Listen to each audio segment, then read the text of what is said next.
seconds once the end.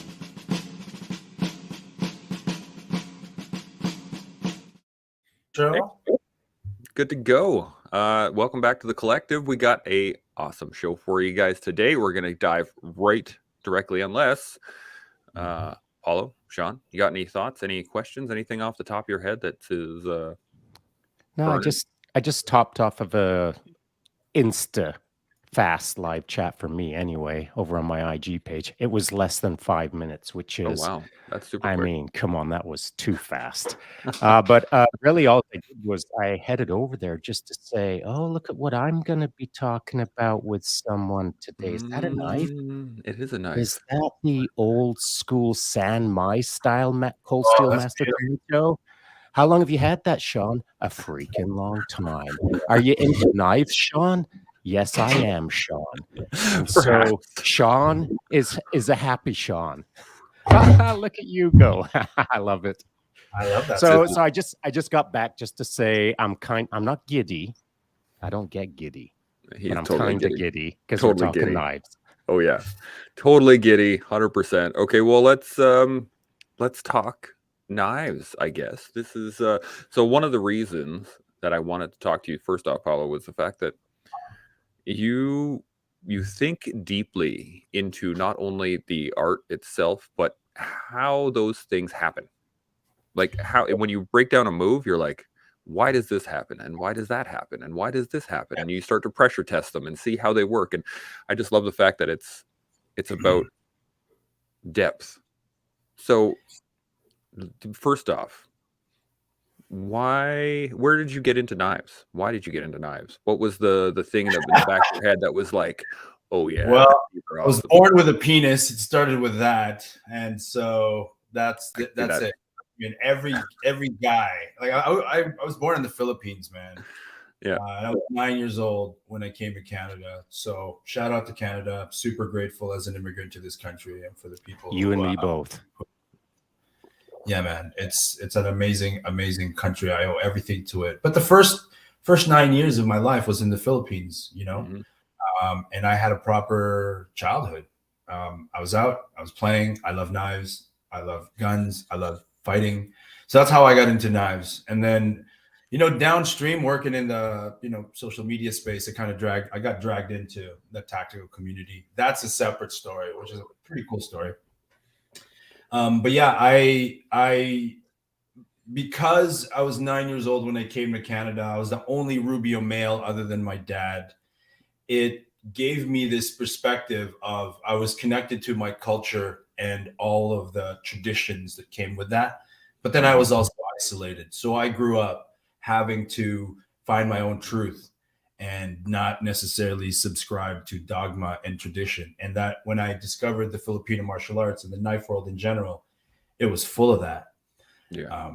It was full of that. And so I just stayed true to who I was, and I questioned absolutely everything. And there was one video, there's a series, it was about a week where I kept pushing this idea towards the Filipino martial arts community. And it was, you are not my elder.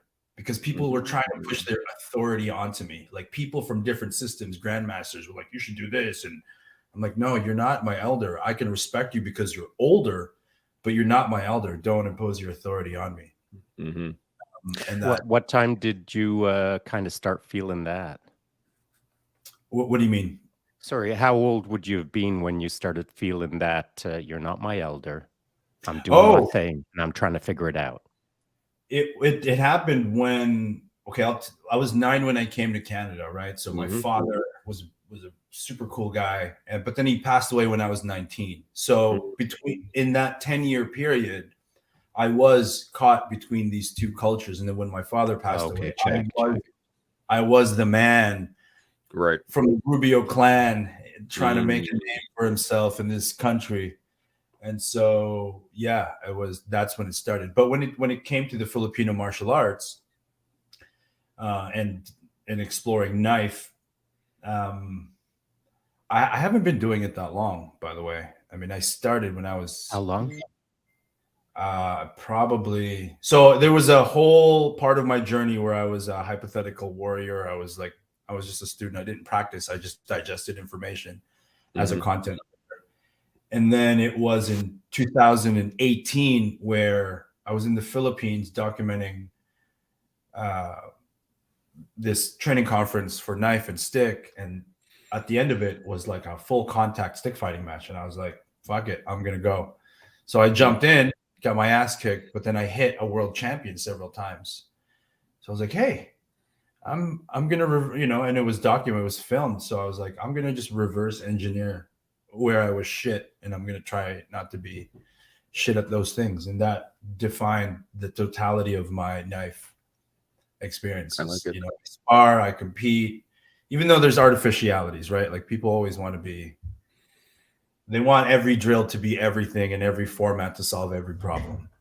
Oh, you're wearing a mask. That's not real. Because if I hit you with my sword, I'm like, fuck, I get it, man.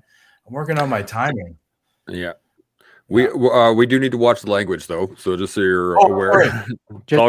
Just in case you want any kids to watch. I'm so sorry. It's all good. So the question I have for you though, which is what I love and one of the things I want to talk about specifically, is playing for yourself. Not playing with yourself, because that's a whole different story, right? But playing for yourself, which is like what I'm hearing at least is that you're in the journey, in the battles, you're starting to realize that what you have to offer is something to offer. And then you start working for yourself, and then you start working, how does this work for me? How do I apply this in my language to this thing? Is it did you get a lot of push? I mean, there's some pushback obviously because haters are haters, but did you get a lot of pushback right off the bat? Yeah, there was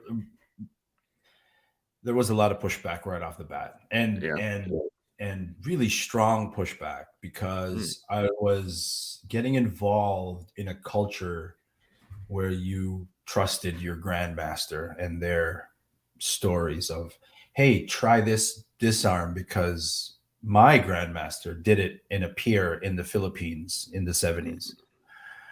And so that just didn't work for me. I think so much of knife work is personal. And if you can't, I'm beginning my journey into teaching this, and I'm beginning to really appreciate a lot of the concessions and the compromises that instructors have had to make in teaching a group. But I want to stay true to playing for yourself. In the first lesson, I dumped a box full of training knives, and I got these 10 students. And the first thing I said was, hey, there's maybe 50 training knives in here, all with different characteristics. I just want you to play with them and find one that speaks to your soul. And then that's the knife that we're going to train with. And that's wicked. Immediately, they take ownership and accountability for their progress. They don't see me as somebody who tells them what to do, rather someone who guides them through this process of discovering who they are in the art and what their intentions are. Somebody may want the art form. Somebody may want exercise. Others may want practicality and defensive capabilities. Somebody might want to just express themselves through something pretty cool. And so I have to serve that. And I think that there's a common bond. There's a thread that can bind a bunch of individuals towards a common goal, or at least a similar process. And that's very difficult to do when you have to adhere to like a standardized program where even the overachieving student needs to learn at the pace of the lowest common denominator. I don't like that. So it needs to be personal, man. It absolutely needs to be personal. I really love that. Shaun, you got any thoughts on playing for yourself? Yeah, I mean, I was just thinking about what you're referencing on the personal journey and kind of when you started. Maybe not like taking it serious. I don't want to say that, but when you maybe elevated your game into, oh, I'm all in on this right now. And so, excuse me, I don't know if I've ever gone full hardcore on the knife. I've always been kind of hardcore. So I never dedicated my life to the knife, like solely, but I've dedicated my life to the knife as other things have been dedicated to my life as a warrior. And so the knife has always been important to me, but I didn't really understand well, let me back up. I had a buck hunting knife, BUCK. I think everyone in Canada is generally familiar with it. But the buck hunting knife I had in my hand when I was like, I don't know, 11, 12 years old. And that was from hunting and fishing and being out in the mountains of Alberta as I was growing up when we moved over from England. And so I was really, really, really comfortable with a knife before I got into the military. But then the military started teaching me how to do, we'll call it rudimentary knife fighting. And I thought knife fighting at that point was, that standard issue right out of the mid 40s, old school World War II, overly exaggerated stances and overly exaggerated attacks, that everything's slowed down and extremely readable and almost like cartoonish. And then I got introduced to a guy. I was about to teach an unarmed combat instructor's course out and through PPCLI, and he was a civilian, and he had another civilian friend who did Kali. And this guy showed up, and he was my build, just a touch smaller. I'm about 5'9", at the time I was about 155 pounds. And this guy was just a touch smaller, and he was fast. Yeah. But I was fast. And yes. And so we both went head to head on knife fighting. And I think I was actually just a bit faster than he was. But he had things that I didn't have, and that was called Kali. And I was like, what is even going on? What just happened to my wrist? And so through that one day hanging out with him, his name was Steve, I got introduced isn't even the right word. I barely got a fast glimpse of Kali. And so I thought to myself, what is going on? Did that just happen? And I looked at the other civilian who I ended up not quite recruiting, but asking him to come and be a civilian instructor on a military fighting course. I said, how do I get better at this? And he said, I got a tape for you. I brought it. And it's from a guy called Paul Vunak. And I was like, okay, Paul Vunak. Okay, sure. All right. I'll check that out. That was, that's old school, right? Paul Vunak. That's like almost a time machine. And so I started watching Paul Vunak, and I was like, oh, distance, timing. I see what's going on here. Oh, now we're fighting tight. Oh, I see what's defang the snake. What the heck is defang the snake? Oh, hang on a sec. This is super cool. So through a VHS tape, I started studying Kali. So that was my first introduction to it. And by study, I mean like, not training with anyone, training with myself in front of a mirror in order to get better at a knife style that I had no idea existed until I was handed a tape. And so that's how I got introduced to it. Over the years, I've been exposed to a bunch of guys who know how to fight knife, and that's fantastic. But I wanted to hit you up with the introductory phase of, I got introduced via VHS tape. How did you get introduced to it? I'm assuming it was through an organic 3-dimensional individual called a human who was teaching you. Yes. So how I've known about it, but my actual, I guess, first touch was from this guy, Doug Marcaida, who's a host on Doug, yeah. Forged in Fire. I've seen you guys hanging out. Yeah. But his manifestation of the Filipino martial arts was very sophisticated. It was elaborate. And so I found it, even though I was documenting it and people were watching it, were loving it, I found it to be, I wasn't interested in it. It felt too far away. It felt unattainable. Yeah, unapproachable. Right. But I picked up a lot of things along the way that just registered in my brain. Brains are amazing things, right? And so like now in my evolution, I'm like, oh, I remember Doug doing that from, 7 years ago. But when I really started practicing was when I began working with a man named Jared Wihungi. And Jared, he's half Texan, half Maori. Yeah, it's an interesting combination. Yeah, I just did the quick math on that, and I mentally went and grabbed a bigger knife. Yeah, he's half Texan, half Maori. That's better. And he's also a man of faith, and he went on a mission to the Philippines, and he stayed there for a couple of years, and he learned 4 languages in the Philippines and picked up the Filipino martial arts. He's a SWAT operator out of Salt Lake City, Utah. And when I met him, he had been traveling the world training, international special force units and reg force units in law enforcement and military. But no one had really ever heard of him.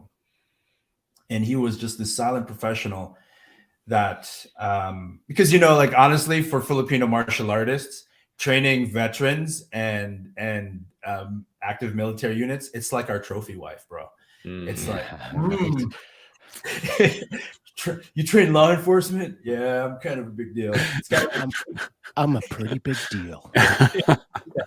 But what ends up happening is, people would exaggerate their resumes and say, yeah, I train law enforcement, I train military. Meanwhile, you train your buddy who's in the Marine Corps, or like you train your friend, who's in the department. But Jared gets called back, and it's sanctioned by departments and cities and countries even. And it was based on really, there was an elaborate, artistic, sophisticated side of it, but it was delineated from what was practical and what can be taught rapidly to a high degree of functional retainability. And that's what soldiers need, right? That's what cops need. You guys don't have a whole lot of time to train this stuff. And it's so far down your list of priorities. Like, okay, knife, great, right? But we got to train this. You got to be great at all these things. And then knife. Is that accurate? Yeah, it is. One of the things that when you brought up Doug's name, and, I could bring up a bunch of different guys' names, but you mentioned Doug, so we'll call the individual Doug. I'm not even barely referencing Doug. I'm just referencing a segment of knife fighters that are highly skilled, deeply experienced, and fell in love with the art. Fell in love with it so much that they kind of forgot that as a soldier, within the first 5 minutes of being handed a knife and not knowing how to use it, they don't need to become an artist. And so, some knife fighters fall in love with the art so much that now they just love on the art. They're an artist, not doing the art. And so they were raised up on the art as a foundation of the martial art, the fighting art. But as they progress in their sophistication, now they're painting with a paintbrush. And it's not that they've disconnected from the martial aspect of it, but they're so deeply exploring the artistic expression of it that sometimes it becomes a bit of a disconnect from the practical application for, day one soldier, as it were. Yeah. When it comes to day one soldiers, 100%, right? But it doesn't mean that there's ever a full disconnect from combative elements. It just becomes a little bit harder to extract. It's buried deeper into this sort of specialist mentality. And there's a place for that, because there are some people who can observe sophistication, elaboration, and artistry and go, oh, I see the fundamental caveman angle one cut there, and I see a parry. I see that. But there is absolutely a difference between somebody who is caught in the art and somebody who manages it. And, so the reason I brought that up is because what I've seen, at least for me anyway, and guys similar to me, is this: that if you showed up to teach me something about knife, as an example, I want to be taught not just one way. I want to be taught several ways. I want to see your best game. I want to see your A game. I want to see your B game and your C game. And then I want to start from ground zero and build it up from there. I want to see what I can be, and I want to see where it starts from. And as a good instructor, you should be able to do all of that. And not even for a second am I suggesting that Doug isn't a good instructor.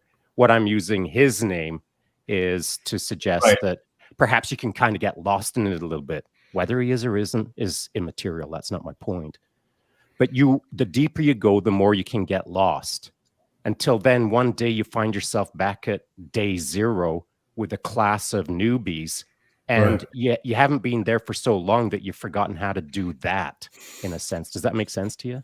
It makes a ton of sense. And the way I teach, because I do teach some law enforcement friends, and so you know some guys. You're a big deal. I love that.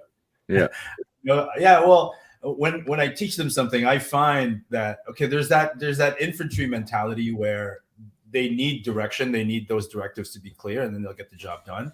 And then there's some more of the intrepid side of that mentality. And so I make it objective based. I give them some principles and I give them an objective without giving them the path to get there.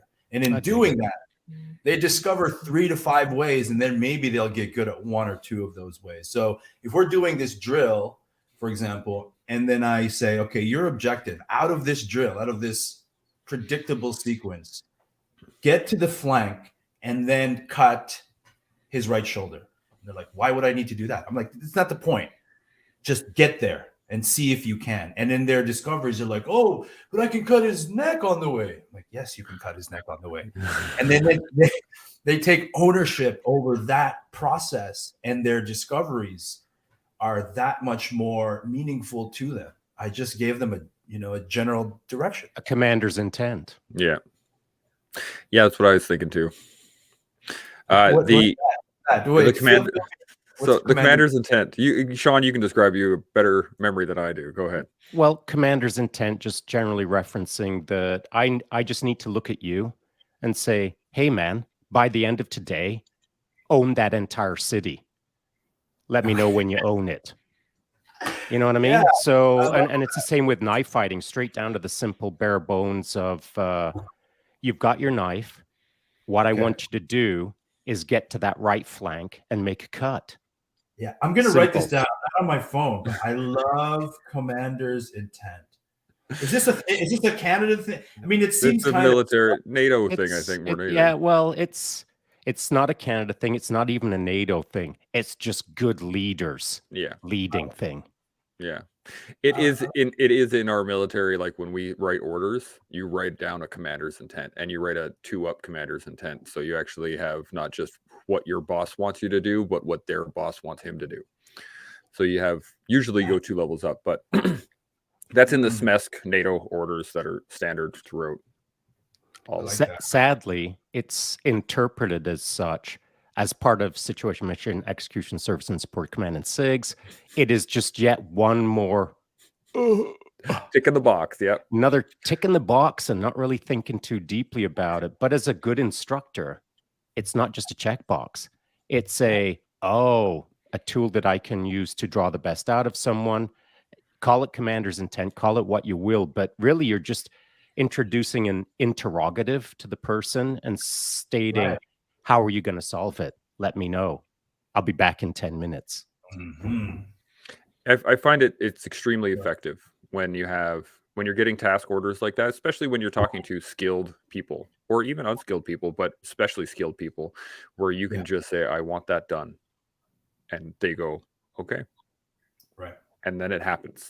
And it doesn't matter how it happens. It matters that it happens.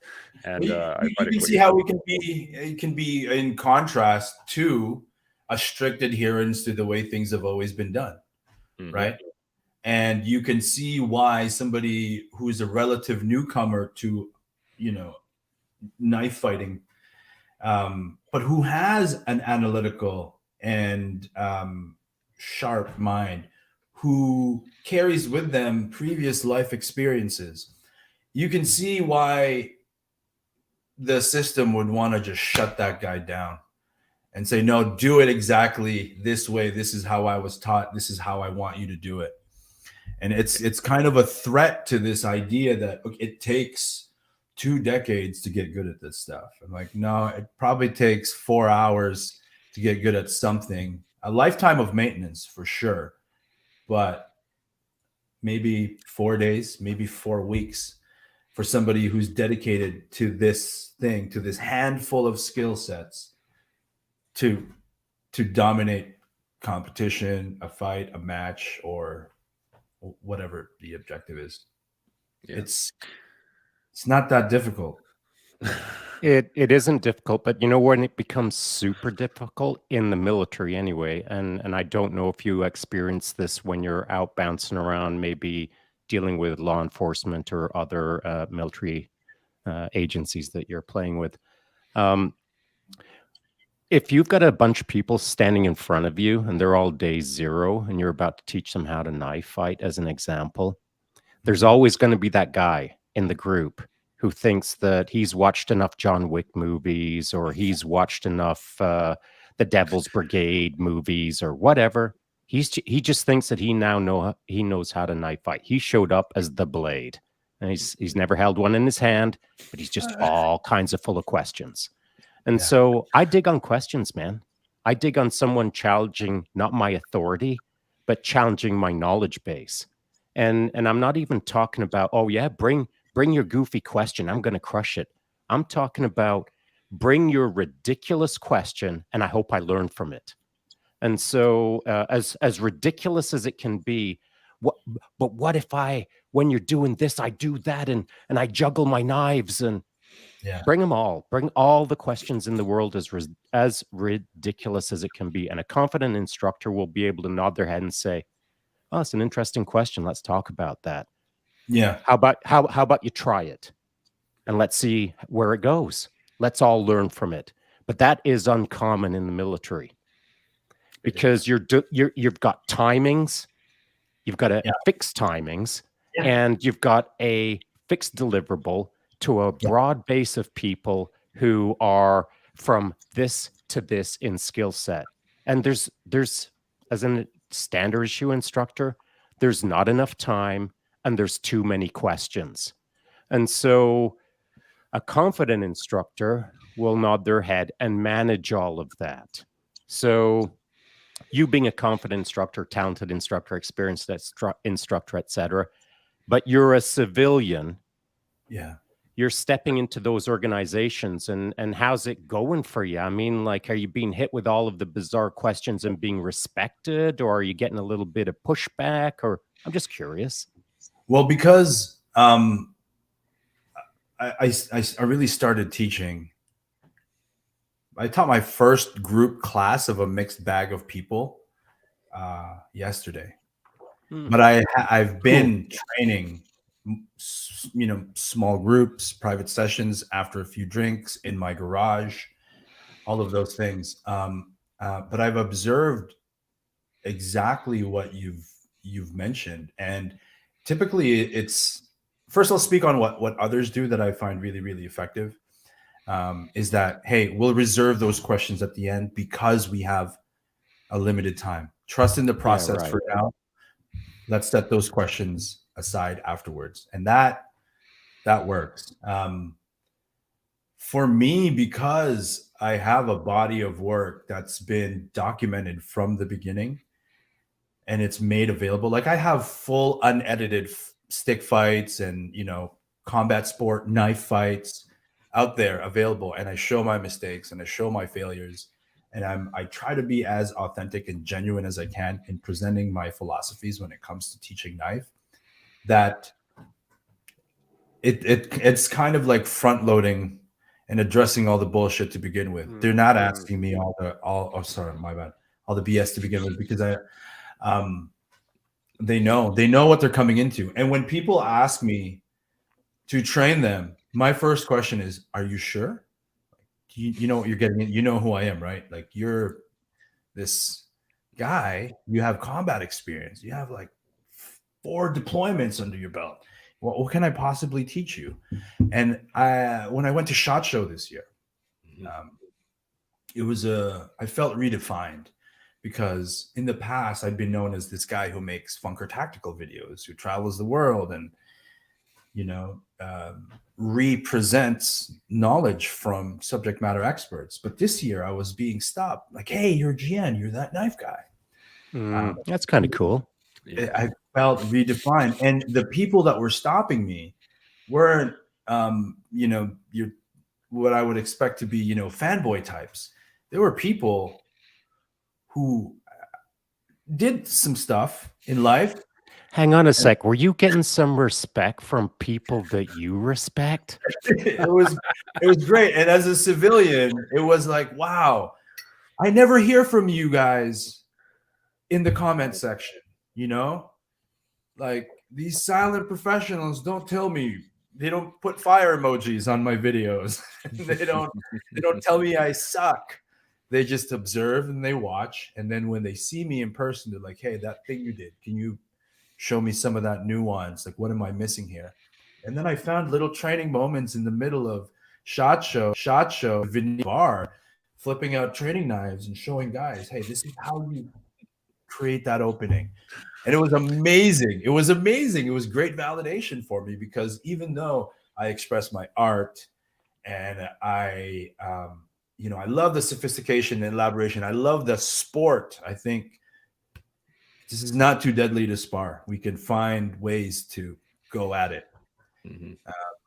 I was getting validation from people who saw through these filters that I've been putting up, and these filters are, you know, I'm just playing around. This is just art. Don't worry about it. They're like, no, I saw that thing. That's not art. I'm like, no, it's art.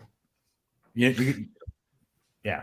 The nice thing about it, I think, which is awesome, is you're able to see it in real time, right? It's not just that it's looking back on it, or it's happening right in front of you. How was the that little wrestle you did with Tim Kennedy? That looked pretty impressive. Cool. It looked like it was pretty wicked. How did that go down? Well, he was an ambassador for 511 Tactical. I think he still is. And then he sent out this, I believe it was an Instagram post. 10 o'clock tomorrow, shock knives, anyone's welcome. So I'm like, yeah, let's go. I think 4 people did it. But I'm pretty sure I was like the only civilian Filipino martial artist who gave it a shot. But yeah, it was. You gave it a shot. Yeah, a good shot. It was good, man. It was good. And again, there were artificialities in that, right? Like, he could have just punched me in the face. He could have slammed me down a lot harder. But I got my cuts in, you know. And this is the reality about the knife: is Tim Kennedy's an amazing specimen. You're right. Like, he knows how to fight. But I got my cuts in. I died at the end. But yeah, you did. I died decisively. Yeah. But there are circumstances, if we were to, like, you know, fantasize and imagine that there could be circumstances in that event where we both die, right? Yep. He doesn't. You both did. Right. So I think the really cool, first off, the cool thing, especially with knife fighting, and I said this a little while ago, we were talking about it with Yuri, I think, and I was like, nobody wins a knife fight. Like, it just, it doesn't really, you're gonna get cut. So you just kind of got to take it. Or would you say that's accurate? So yes, but I don't like to. It's not a given. Yeah. It's not mandatory.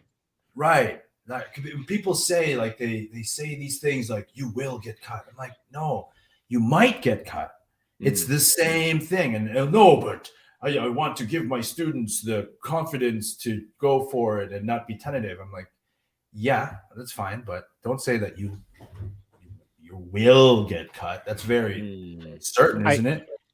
Yeah, you're right. And I rarely correct it. And here's why I rarely correct it, is because I don't want to, I'm not saying spoil the opportunity for other instructors to reinforce the idea that, hey, Johnny on the spot, wake up. You, particularly Johnny, will probably get cut because you keep tripping over your feet, pal.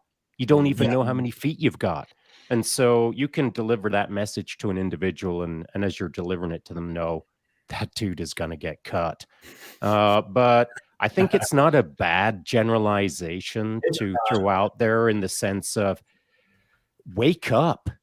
It ain't tiddlywinks. And so once that message is out there, I agree with you. I don't think it's mandatory that anyone needs to get cut, particularly if they're taught enough. I mean, in a day, you can learn enough to not get cut. Yeah. It's just a casual thought. That's a great point. That is a great point. And I think you guys are actually right. It is more of a warning. It should be more of a warning. But I've always taken it as just like I have very little knife fighting. I took some weapon stuff when I was doing wushu back in the day. But I found, like you were saying earlier, was that it was extremely rigid. It was do X, Y, and Z will happen. And I never really liked that concept of teaching, because who knows? Anything can happen, right? Like, so what is your what's your big focus? I mean, outside of this this first class, what's your focus on teaching this group of people that you have? What are you looking at doing in the next little while? Man, it's such a mixed bag of people. You know, there's one guy in there that's like 6'5", and then there's a guy who can't do a basic X pattern, basic angle 1 and 2. My focus is going to be attribute development at the very beginning, because that's the thing that we can all do together. And there's one drill that, you know, I study this art called Pikiti Tersha Kali. There's one drill from that system that I've centralized my entire knife studies on. It's called the Sabayan drill.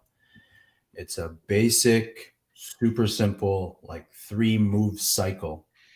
It's predictable, it's patterned, but from that base simplicity is infinite potential for exploration, infinite moments and points to give your commander's intent.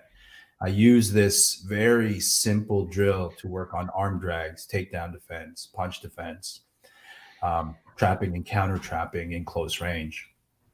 And I think that's what I want. I want my students to really explore this idea of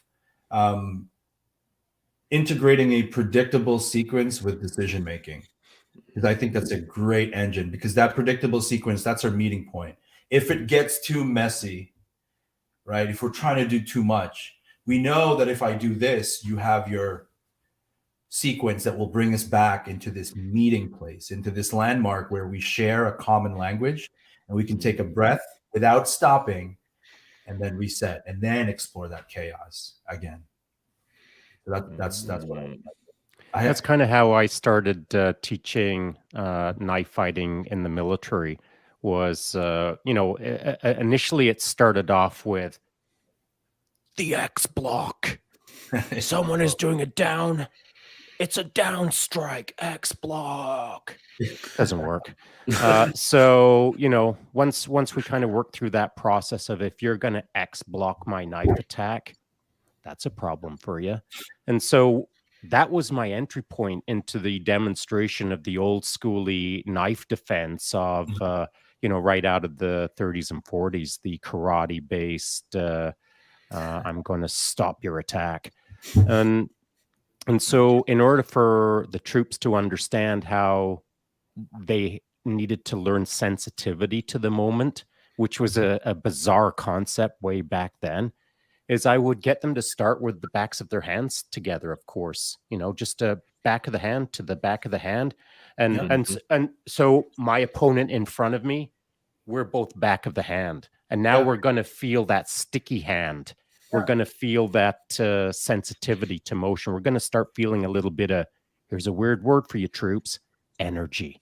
And I'm not talking about that whole shoot an energy ball at anyone. I'm talking about feeling the other person in front of you and how to interact with the person in the moment.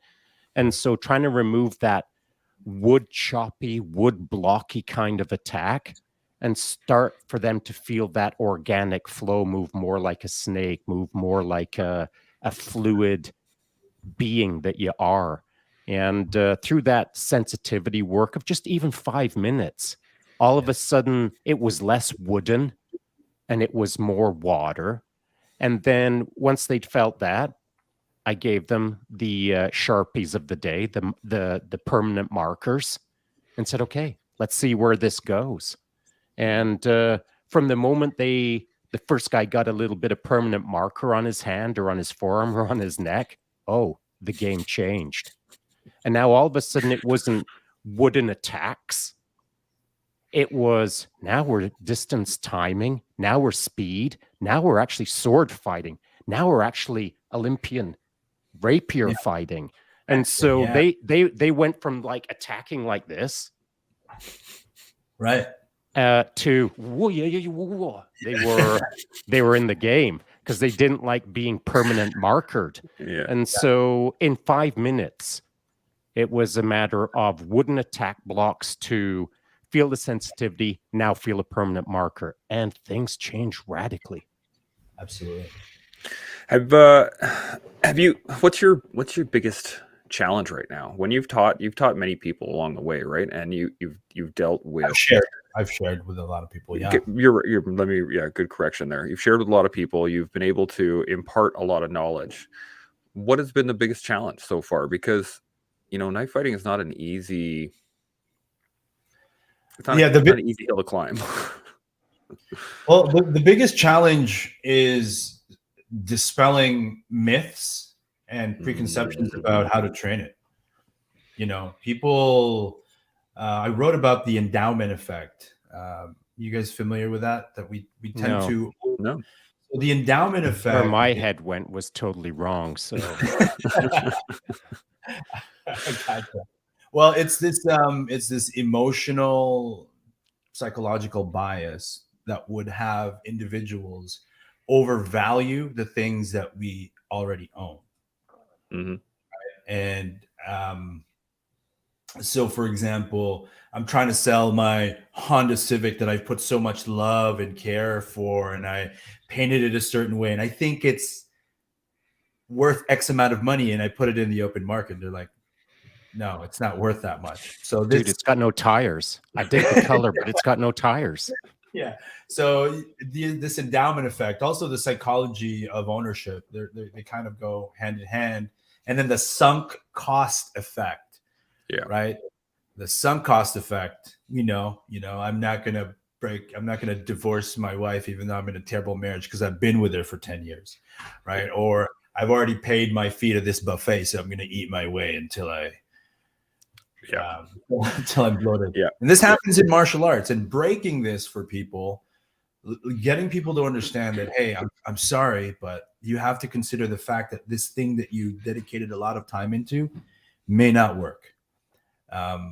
This master that you followed all these years may not be the right master to be following. You ought to be exploring all of these different avenues. And it's been hard because people want to cage you.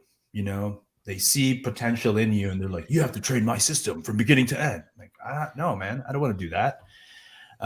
So that's been the most difficult part for me, in that when I show a process, is just hearing from somebody who is like, no, that doesn't work. And I want to give them the time to explain to them, but it's probably not worth my time to do that. And so I have to carefully pick my battles, because I am quite I'm out there on social media. That's part of the matrix of my studies. I show people, and then I get peer reviewed, and I film my performances, and I show it out there, and I play it back on my laptop in slow motion, and I reverse engineer where I sucked, and then I develop drills to address those deficiencies. And then there'd be people like, who are you to develop drills? You're not a grandmaster. How can you develop drills? Where do you get the balls and the arrogance to even share this? So that happens, but less and less these days. Yeah, I find I ripped through your social media. I had the luxury of knowing who was showing up this morning. That's rare. So when I knew that, I was like, oh, good, knife fighting. Let's do that thing. And so I ripped through your social media. I used to follow you back in the day, like quite kind of when you first came on the scene, as it were. And then, you know, as it goes, you just kind of fell off my radar because there's about 8 billion people in the world. And so it's not because I didn't like your stuff. It's just because, you know, there's lots of stuff out there that I got to learn. I stopped creating content. I fell maybe out of that love. was it. Yeah. Maybe that was it. Okay. So I just ripped through your stuff there, your recent stuff, and I see you doing what I do. I see you doing what a lot of guys I know are doing, and that's just like exploring, man, and not just, I wouldn't go so far as to say putting themselves out there. It's just part of the process. They're exploring, they're letting the process unfold. It just so happens that there's a camera around. You're not doing anything unusual. You're just doing you. And then, you know, you're getting feedback. And I think that's the way it's supposed to be, as I see it anyway. And I spent about maybe half an hour scanning your stuff this morning. I think you're doing it right. I think that you're not too cocky, but you're not too humble. I think for me, for a guy like me anyway, and you know, I can only speak for myself, you feel like you've got the right balance right now for a guy like me. And I don't know if that's working for everyone else out there. If, you know, the day oneer is thinking like, who's this chump? Or he's thinking, who's this awesome guru? I don't know, because I'm not that dude. I'm not day zero. But where I'm at right now, I like your vibe. I like what you're putting out. For me, it's the right balance. Yeah. I got a question here from the audience. Hunden 008. Do you discuss with your students how hideous knife wounds can be, especially ones from large knives like machetes? But that leads to another question as well on top of that. Do you talk about first aid in general when you're doing like what knife cuts are going to look like? So on the first aid side, I don't. I address it and I lead people towards the right people to be able to learn that stuff. I'm not an expert in that stuff, but it is important. And do I discuss knife wounds with students? I do. That's a trail, man. Like it can get all the way into, now we're on YouTube and Reddit and watching some messed up crap, you know? Yeah. So it depends. And some people don't need it. They know, right? So yeah. Yeah. I do. That's a good way to do it. I did. I wanted to when I was first teaching it. What I just did was I went into the mess hall, grabbed the cook of the day and said, I need a big chunk of meat. And then I grabbed some 550 cord, did a wrap around it, got someone to hold it up in midair. All the troops were in front of me, and I said, welcome to day 0 of knife fighting. Pay attention to my demonstration. And I pulled out my volley song, made my cut, and said, all right, pass that meat around. Now look at your wrist. And so that's how I started the demonstration. And everyone was like this. Yep. And these were tough guys. These were guys who were kind of used to violence, we'll say. But it was a demonstration that really opened their eyes. And that's how I wanted to start it off. It's not that I wasn't trying to scare anyone. These guys aren't scared by much at that point. But I just wanted to, like, let's keep it real. This isn't fantasy troops. We're not just swinging broomsticks around in the air. So let's talk about that for a sec. Yeah, it's super important. Organic cutting tasks are critical, and especially when it comes to so you do it as a general precursor to study, but you do it with a knife that you carry as well. So you familiarize yourself with what you're holding. But yeah, it's super important, man. And it does. Some people are like, I can't look at that stuff. Yeah, you can. Yeah. Look at this wound. Do you find so now this is just a personal question because I wonder about this. Whenever I watch a movie and there's explosives in it, having an explosive background, I just like it's hard to sit and watch and go, oh my god, like that's just like no, that this doesn't happen. That doesn't do when you watch movies with knife work in it, do you sit there and do that too and just like, oh my god, like I would kill this guy 7 times over. I do it more with firearms because I think there's more nonsense firearms manipulation in movies than there are knives. So with knives, I just sit back and I enjoy. I don't go, oh, he's gripping that wrong. No, I don't do that with knives. But I totally get where you're coming from. What are some of the big mistakes that you see, firearms wise, even, or what's some of the big stuff that you see go wrong in movies, TV? Oh, and man, like scopes are backwards. Guys walking around and they're patrolling, but they've got their finger in the trigger and they're, all that stuff. That guy's shooting a revolver, but he's shot like 30 rounds already without reloading. I got something for you that is relevant to your skill set, and this happened to me a few years ago at a jiu-jitsu moment, and training rubber knife, and I was explaining to the guy, listen, man, like we're having fun right now. It's super chill, good lighting. Are you warm? Are you comfortable? We're just training. But if it's a different scenario where I'm going to come at you hard, it's going to look way different. And he said, well, what would it look like? And I said, do you want to see it? And he said, yeah. I said, okay, don't be scared, man. And he said, no, I got this. And he was a talented guy. And I went at him hard. I mean, like from 0 to 60 in a flash.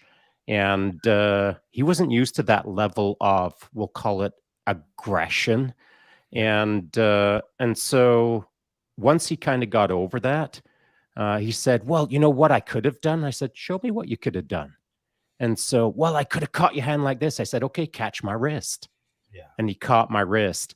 And he said, well, I was waiting for you to like drop the knife and then catch it with your other hand. And I was like, hey, bro, here's the thing. It's just not how it works. At least it doesn't work for me because I'm not that good. What I am good at is keeping it real. And so I can explain this to you for real. When you get in a real scrap, all of those fine motor skills, all of that stuff, forget about it. And so for the average person out there that's watched all the John Wick movies like this guy had, and had all the John Wick ideas like this guy had, they don't work if you're an average person who is unskilled and is not training.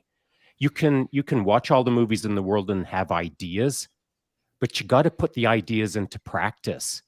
And if you want to get to the level where you're flippity flopping knives around in the air to defeat all of the counters that you're getting from a highly aggressive person, I hope you've got about 4,000 to 5,000 hours of practical experience in order to be able to pull off those fine motor skills. And even then, it's just a bit dodgy. So when you get into a real scrap, all of those fine motor skills kind of bust out, and you've got to rely on the things that you've trained the most, which are the fundamentals of distance, timing, proximity, how to control the human body when you clinch up, if that's what you're doing, and forget about all of the dreamy backflips that you're going to backflip out of. It just ain't going to happen. So what's your stance on these kind of things? First of all, it's shocking to me how otherwise, intelligent people still believe that, they're going to be able to do X, Y, Z under these conditions. It still shocks me. Right. Spar. Knife sparring. So there's an artificiality in knife dueling, the knife dueling format, in that's probably never going to happen, where you've got your knife out, dude who's trying to smash you has his knife out. But what can we work? Depending upon how good he is and how big he is, you could trigger your adrenal response. So you could be, holy crap, this is a fight, which happened to me when I was in this knife tournament, and I was facing a Muay Thai champion. Partway through, he decided he was just going to do Muay Thai, and he was just wailing, like standing knockouts to me, and I had to recover. But it's important when you spar and competitively spar, and I call it sparring because I don't really like knife fighting. We're not actually knife fighting. We're fighting with knives. It's a hang up. Yeah. Yeah, it's fair. It's all good. Yeah. It's knife fighting. But you're right. You work on timing, distance, and proximity management. And timing, we kind of glance over it, but how important is timing when it comes to it's so insane. How important is that? You can work on that for a lifetime. Lifetime. Right? And again, I think we're talking about putting things in context, right? Like we live in Canada. How is your footwork, the stuff that you've worked on forever, how is ground surface condition going to affect that, right? How is layers of fabric going to affect the techniques that you've been working? How might you modify it to be able to circumvent the specific context that we're facing now? Are your hands going to be cold? Can you hold on to that knife? Your fine motor skills are gone because of adrenaline. On top of that, there is this physiological craziness happening because it's cold also, right? And is it snowing? Is the wind blowing in your face? So there's so much of this. And if you don't work on the fundamentals, and not just work on the fundamentals, but challenge your understanding and your ability to execute the fundamentals under varying conditions, and you begin doing all this flippity flancy stuff, you really need to be aware about what your training goals are. Because if your training goal is, I live in Markham, Ontario, it's safe, I'm not going to get in a knife fight, so I can delegate 80% to art and self-expression, 20% to realism. And if you're honest with that, that's awesome. Some people are that's just cool. like, sure. Some people are like, I need 100% realism. And then as instructors, we have to be fluid, right? I can teach the art to somebody who doesn't really want to think about what wounds are created with a cut, and somebody who's not really concerned about how important close quarters clinch fighting is, hand fighting is with a knife. They don't want that stuff. They just want, give me the next pattern to challenge my coordination and express my art and challenge me mentally. So I can give that. Yeah, you can. And the beautiful part is that if they're in the game, if they're in for more than a week, you'll be able to lead them to all of that other stuff anyway, if they don't, in fact, lead themselves to it. So and vice versa. That's right. Like if you are just 100% realism guy, right? And all we train is that direct applicability stuff. Sooner or later, you're going to be like, what else is there? And then I'm going to show you what else is there, but it's going to be tied to that direct applicability stuff. Yeah, 100%. Right. So I had an instructor back in the day. Like I said, I took some wushu, and I was leaving for the army, and he was like, "Oh, I'm going to teach you how to use a spear." And I was like, "Okay, what is?" And he's like, "You're going to have a bayonet on the end of your rifle, so you should know how to use a spear." And I was like, "Yeah, all right, let's do it." But I was all up into the art of wushu because it's beautiful, and being able to use the movements, it's gorgeous, and it feels great, good for fitness, good for lots of stuff. But he was still concerned. All right, let's talk applicability, because it's great to be able to swing a fan with knives on it. That's cool, but you should know how to use it and why you're going to use it and where you're going to use it. And so that's true. Of any weapon, of any system, anything that involves weapons, it's just a paintbrush, man. Yeah. If you want to be an artist, but it's a weapon if you want to use it like a weapon. And so it's for you to decide who you are in the moment and how you want to apply yourself in the moment. If you want to spend the rest of your life being Picasso, rock on, baby. But if you want to turn yourself into a Spartan warrior every day, rock on, baby. But here's the beautiful part. Whatever you start out as, you'll end up being the other thing eventually if you stick around long enough. I love that. It's true. It's true. And there's tiers to this, and it's often that midline guy who has just enough experience but not enough wisdom, who are often the most vocal online and just wanting to like puff their chest. But I meet dudes all the time, and they're like, "Oh, I used to be like this, and after Vietnam and blah blah blah, you got into yoga." and then I got into, calligraphy, and then I did Wing Chun. And I actually find it quite poetic. The way you put it, whatever you choose to become, you're going to find yourself becoming the other thing anyway, eventually, if you stick with it long enough. Yeah. I think that's an evolutionary process, because there are people out there that are like rigidly adhere to the dogma, right? This is the way I was Dude, taught. it took me about 40 years of martial arts to kind of be able to spit out a general's sentence like I just spit out. So this is the beautiful thing about martial arts in general, though, is that you get to experience it all. And if you stay with it and learn different arts and learn different things, and allow yourself to be the student instead of thinking that you are constantly the master, I think is the key. And it is it's fantastic. But we've been rolling for just over an hour now. First off, Paulo, man, thanks for being on here. This has been awesome chat. Love this. You got an open seat here any day, and we do it every day. So you know what? I would like to one day get the opportunity to teach you guys this one drill that I focus the totality of my knife training around. It's super simple, but just, having this conversation with you guys, I know you'll make it your own, and you'll find it as a great catalyst for exploration and spread it. So I want that opportunity in the future. Maybe we can do it on a podcast. Maybe it's a private thing, but I'll teach you this drill. And you should come out to Pegasus Jump this year, and then you could teach it. You could talk, you could hand it all kinds to of a lot of learnings. people. All kinds of stuff. Are you guys in this? How far are you two from each other? I'm in Edmonton, Not or just far outside enough. Edmonton. He's out in just outside of Fernie in I'm Toronto, out in Rockland. BC. Yeah, so we link up every once in a while. But we'll talk afterwards. But I'd be willing to fly out there, get all the right people lined up, and I will teach what I know. Be amazing. Yeah, we'll just make it a thing. Yeah, we'll chat after this. We got some. I had some good questions here that I didn't want to dive into. This is how everyone ends. Every single one ends like this. I wish there was more time. I wish an hour. You got. Yeah, we keep it at an hour. That way we try. We scrape the surface of everything. We don't actually. Yeah. Did we even accomplish anything today? I don't know, but we will do it again. Is usually how this whole thing ends. You know what I mean?